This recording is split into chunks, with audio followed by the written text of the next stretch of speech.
Hello, and welcome to another meeting of the Littles Council. So what do we have today? A Brawl deck tech. So if you saw the Streets of New Capenna box that I opened, I went with Mr. Orfeo the Boulder. Now there's good reason why I did this. Whenever you attack, double target creature's power until end of turn. Okay, so you're making things a little bit bigger. So let's talk about what we're going to do. So we've got a lot of creatures. So we have Jetmir's Fixer, where you can give it +1/+1 till end of turn, but if you're using a treasure, it's actually a +1/+1 counter. And so you'll see I have a lot of treasure production in this deck. So Corrupt Court Official, one of my favorite commons from the set, because it's basically a 1/1 body with, a duress staple to it. So not too bad. We've got except in this case, it's a card, so it can hit land cards. All right, Jewel Thief, 3/3 with Vigilance and Trample. When it enters the battlefield, create a treasure token. Pretty good. Gala Greeters, 1/1 for 2, okay. Whenever another creature enters the battlefield under your control, choose one that hasn't been chosen this turn. You can put a +1/+1 counter on Gala Greeters, create a tapped treasure token, gain 2 life. So that could be pretty useful. Workshop War Chief. This is one of the bigger bodies. It's a 5/3 with Trample, and when it enters the battlefield, you gain 3 life. When it dies, you create a 4/4 green Rhino Warrior creature token. So although it is kind of expensive, 5 for a 5/3, you do get to make a 4/4 Rhino when it dies. So you're getting pretty good value out of that. Devilish Valet, Trample Haste. Whenever another creature enters the battlefield under your control, doubled its power till end of turn. Tenacious Underdog. Love this card. It's a 3/2 for 2, so it's already pretty good, but it's got a blitz of 2 and black, pay 2 life. When you blitz it, basically when it dies, draw a card, and you sacrifice it at the beginning of the next end step. And you can play this from the graveyard for the blitz cost. Keeps coming back. Tenacious Underdog. Shakedown Heavy. This is another one of my favorite ones that basically allows you to get card advantage. So it's a 6/4 for 3. It's got Menace. When it attacks, defending player may have you draw a card. If they do, you untap it and remove it from combat. So basically, it's a way to force them to either take 6 damage, potentially, or give you a card. I think this is going to be, in the long term, one that holds up. We got Social Climber. Whenever another creature enters the battlefield under your control, gain a life. It's a 3/2 for 3, so not too bad. It'll help with paying for a Tenacious Underdog. Then we've got Masked Bandits. So it is kind of expensive. It is 6 for a 5/5 with Vigilance and Menace. But you can pay 2, exile it from your hand, and turn target land into a Triumph. Specifically for the Jund, or in this case, Riveteer mana, as long as this is exiled. But you can also cast it back to get it later on. So early on, you can use it to fix your mana, and then bring it back later in the game for, hitting your opponent. Okay, Crew Captain. It's a 4/2 with haste for 3, not bad. It has Indestructible as long as it entered the battlefield this turn. So that first turn, they're staring down the barrel at 4 damage, potentially. So, pretty good. Ziatora's Envoy. So, 4 for a 5/4 with Trample. Whenever it deals combat damage to a player, look at the top card of your library. You may play a land from the top of your library or cast a spell with mana value less than or equal to the damage dealt without paying its mana cost. If you don't, put that card into your hand. So, basically, you get to draw a card, play a land for free, or cast a spell for free if its mana cost is less than the damage you've dealt. And you can also blitz it. And again, blitz is when it dies, you get a draw card. So kind of cool. We've got a Midnight Assassin. It's a 1/2 with flying and death touch. Need some flyers and things to deal with flyers. We got a Wrecking Crew with reach and trample. So, becoming an 8/5 with Mr. Orfeo the Boulder. Really, really, really good. So, okay, Suspicious Bookcase. Yeah, that one basically makes a creature unblockable. I usually include that when I can, because it's just a good sneaky card. 2 for an 0/4 body that can block and kind of absorb some damage until you can get going. It's nice. You got security rocks. You can pay Gruul rather than pay this spell's mana cost if you're using treasures. So a 5/4 for a Gruul. Otherwise, it's 5/4 for a total of 4. So either way, this is a great card. Okay, let's talk about some of the spells we have. So we have For the Family. Target creature gets +2/+2 till end of turn. If you control 4 or more other creatures, it gets +4/+4 until end of turn instead. So I'm trying to make a whole bunch of creatures, and that'll be clear here. Daring Escape. Target creature gets +1/+0, gains first strike till end of turn, scry 1. All for 1 mana. So, you play this before you go to combat, and then you double with Mr. Orfeo. You're basically getting +2/+0. But it also gives it first strike, and you get that scry. Antagonize. Again, this is something you would want to cast main turn before you move to combat. Target creature gets +4/+3 till end of turn.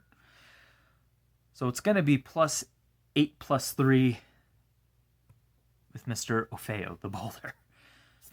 Really good. Okay, Riveter's Charm. Target opponent sacrifices creature or planeswalker they control with the highest mana value among creatures and planeswalkers they control. Exile the top 3 cards of your library. Until your next end step, you may play those cards. Exile target player's graveyard. So you get to choose one of those. Really good. Call in a Professional. This one I think is going to be a little bit sneakier, but it's going to be so good. Players can't gain life this turn. Damage can't be prevented this turn. Call in a Professional deals 3 damage to any target. And it also gets around those shield counters that were introduced in this set. So, not bad for 3 mana. Turning off that life gain is really important. If you do a lot of red deck win stuff, the biggest thing that you have to contend with is that life gain. So I think this is going to see a bit more play as people kind of realize what's happening, depending on the deck archetype. I think it's pretty decent, and hitting any target is really good, and preventing that prevention of damage. So those 3 things make it a little bit better. All right, we got Demon's Due. Do need to draw some cards to scry 2, then draw 2 cards. You lose 2 life for 4. It's a little bit expensive, but it's a sealed Brawl deck, so kind of got to go with what we got. All right, Torch Breath. This one's kind of fun. So it costs 2 less to cast if it targets a blue permanent. It's red and X. This spell can't be countered. It deals X damage to target creature or planeswalker. There's a lot of planeswalkers, and if you've watched the Dominaria United spoilers, you realize Liliana of the Veil is coming back. Yeah. Bye-bye, Liliana. Okay, Broken Wings. Pretty standard. If I'm doing a sealed Brawl deck, I want to include that. Deal with artifact, enchantment, or creature with flying. Then we got Incriminate. I love this one because you choose 2 target creatures controlled by the same player, and then they have to sacrifice one of them. So you take 2 threats, and one of them is gone for 2 mana. Not bad. We've got Fatal Grudge, additional cast to cast the spell, sacrifice non-land permanent. Each opponent chooses a permanent they control that shares a type. With that sacrifice permanent, then sacrifices it. So basically, you sacrifice something to force your opponents to get rid of that too. So it's really got that nice synergy, so based off of what you're picking, you can force them to do things. And then you get to draw a card.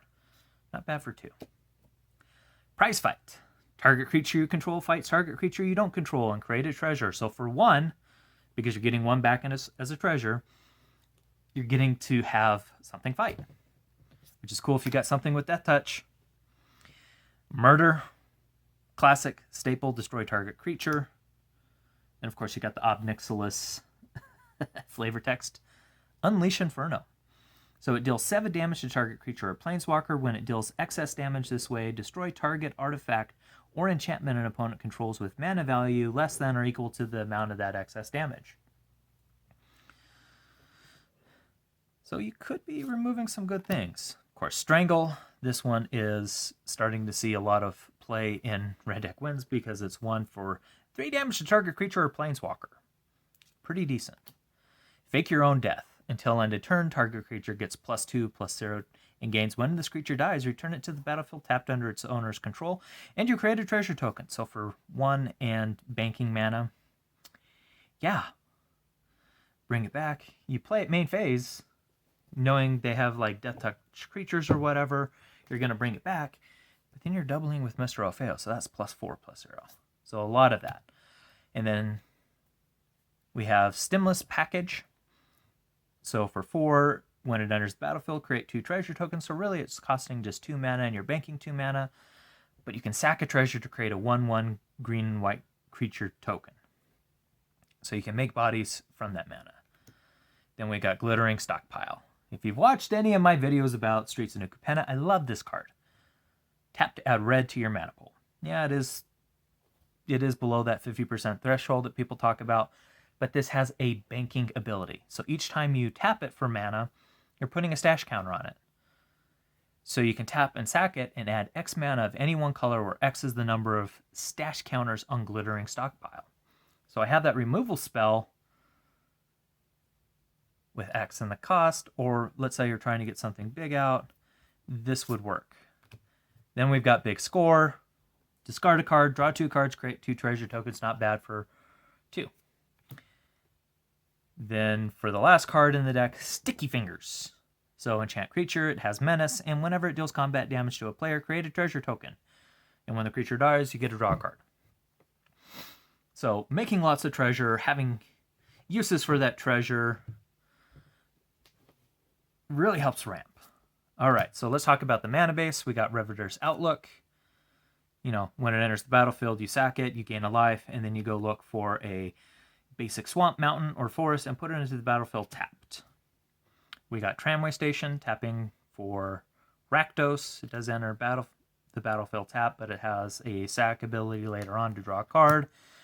Same way with Racer's Rig, except this one's for Gruul. We got Ziatora's Proving Ground. And then, of course, Mountain, Swamp, and Forest to round out the deck. So I'll have the deck list down below so you can check that out. But yeah, that's the sealed Brawl deck that I built from this box. So I do like Brawl. I'm kind of sad with the rotation because it's getting rid of a lot of the really fun stuff from Adventures in the Forgotten Realms that were really good for Brawl. But, you know, new stuff's being added. I think Dominaria United is going to be adding some really, really cool stuff, as well as looking ahead to Brothers War. I think that's going to do some cool stuff too. So anyway, we want to thank you for joining us today. Hopefully this was a fun deck tech to watch. If you're on the lookout for cards, go check out our friends over at Geekified. You can find them at geekifiediowa.com. And if you want to know when we're going to do our next video, go ahead and subscribe, hit that bell notification, and join us in the Discord, which you should do because we do fun stuff in there. I keep saying that, but we really do. So anyway, we want to thank you for joining us today, and we really do hope to see you next time. So with that, that's all we have for today, and our meeting is now adjourned, but we hope you have an absolutely fantastic day.